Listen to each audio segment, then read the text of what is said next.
I'm Mike Levin. I'm Douglas Dillard. I'm Alfred Shehab. I'm John Schaffner. I was born in a small village in Nebraska. I see you found I'm a product of the Depression period. box of my things. Infantry's tanks and smoldering airplane wings. I found myself on the high seas, headed for Battle of the Bulge. These old pictures are cool, tell me some stories. Was it like the old war movies? Sit down, son, let me fill you The in. early morning of the 16th, when the shelling began. Where to begin? Let's start with the end. This black and white photo don't capture the You skin. could see hundreds of From the Germans. flash of a gun to a soldier who's done. Trust me, grandson, the war was in color.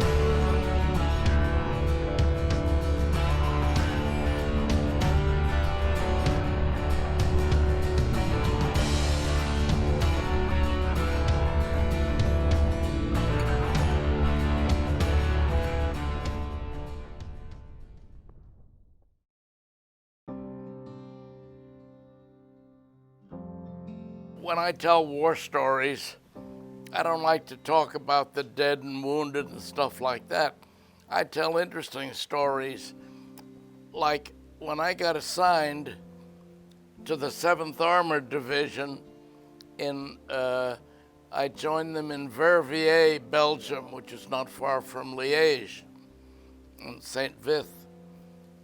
I joined this outfit, and the first thing I knew, someone said, "Are you Lieutenant Levin? The quartermaster's looking for you."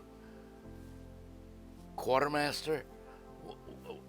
What does the quartermaster do, and what is he looking for me for? Well, I went and found him and reported I didn't know what was going to happen to me. He says, "Are you Lieutenant Levin?" I said, "Yes, sir." He says, "Well, here's your liquor ration. I can't keep carrying it around. You gotta take it." So, I had just gotten out of OCS. Nobody told me anything about a liquor ration in warfare, and I'm about to go into battle. We never had problems. We would send a couple of people back to Reims to pick up our liquor ration. From a British place, wasn't it? No, this one was American, and I would get assigned to me 5 bottles of liquor, and I'm a teetotaler. So I gave them to my platoon sergeant. I told him, parcel it out, but I don't want anyone around here getting drunk. If they get drunk, they're in trouble. And you guys, being officers, you really had it good. That's all I can say. Oh, we did. I mean, you haven't any idea. Get the hell out of here.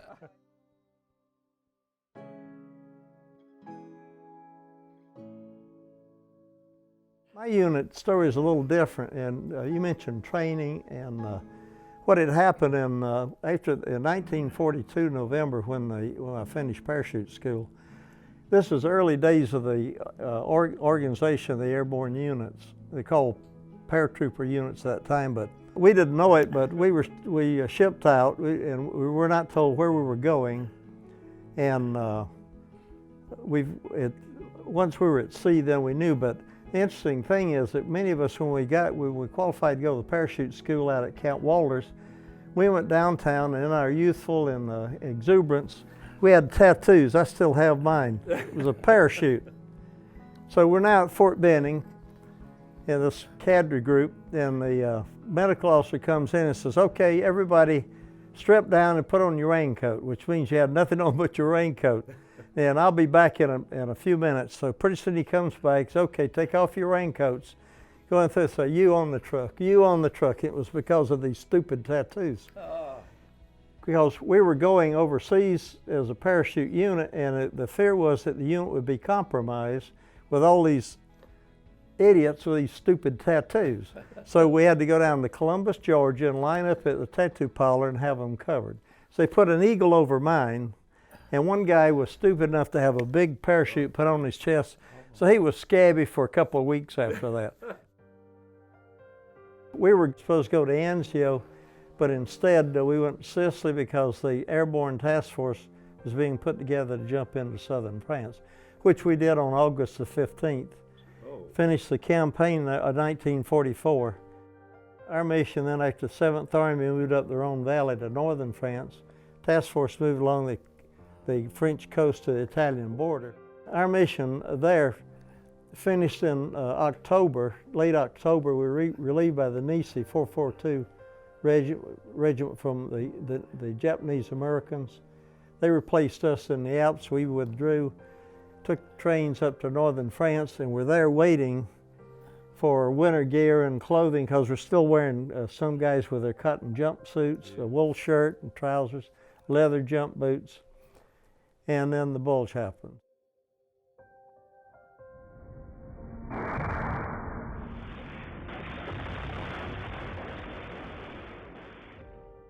I was sent to Europe as a replacement officer, and I was assigned to the 38th Cavalry Reconnaissance Squadron, part of the 102nd Group.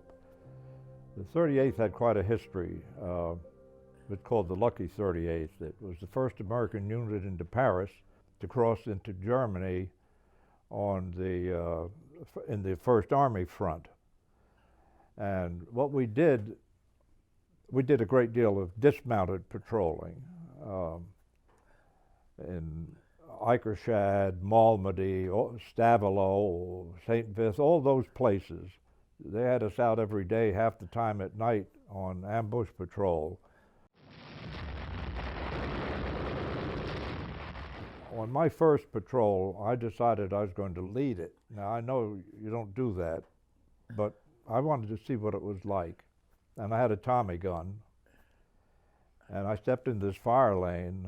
This is in Belgium, and there was a German soldier standing there. And he looked at me, and I looked at him, and he started to raise his rifle. And this finger squeezed the trigger on the Tommy gun. I didn't. The finger was trained. So anyway, Mac, my platoon sergeant, came up, and we searched this fellow, and I pulled out of his pocket a picture of a woman and two little girls.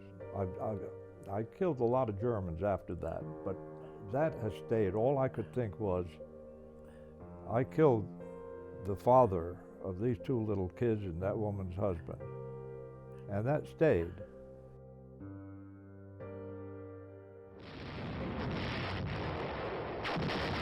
The bulge broke on us was the bombardment. They just blew the hell out of everything. And they had air up. And they had a battalion of paratroopers. Von der Heit was the leader. But we were at Monschau, Eupen Corps headquarters, some 20 miles behind. They were picking up some of the paratroopers. That was the most disjointed thing. And I didn't have any trouble getting lads to go out and hunt them up because every one of them had a bottle of rum. I imagine, did any of you run into the 106? No, you were further down the line. Yeah. Yeah. We were down there. But that was, that jump, that was unbelievable. Yeah. We went overseas kind of half trained. And when we went up to the line on December the 10th, we replaced the 2nd Infantry Division that was on the line, and it was spread out like 22 miles. So here, the 99th Division was green. We had 22-mile front. We're green. 28th Division was south of us, and they had just taken a licking up into the Hurtgen Forest, so they were full of replacements as well. And it was an ideal spot for Adolf to mount his attack.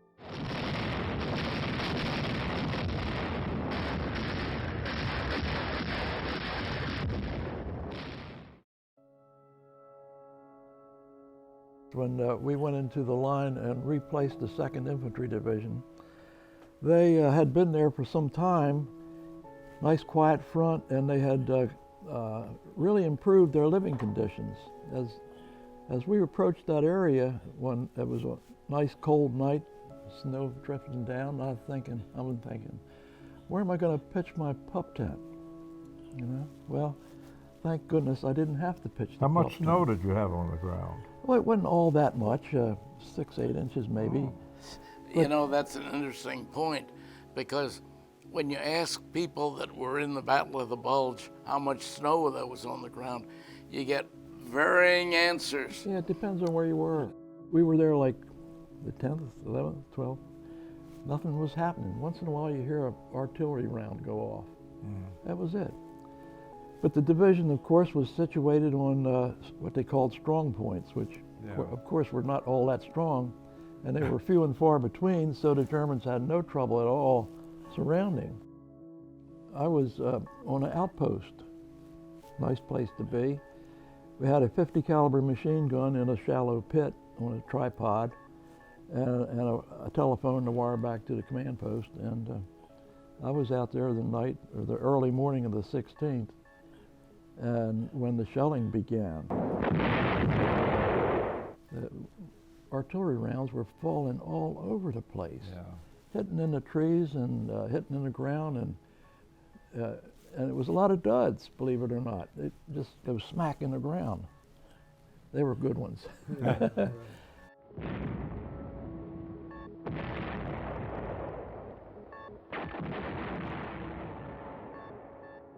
After this barrage was over, which probably took about, it seemed like all day, but it was probably about a half hour, I wasn't hit. I had crawled into my helmet, legs and all.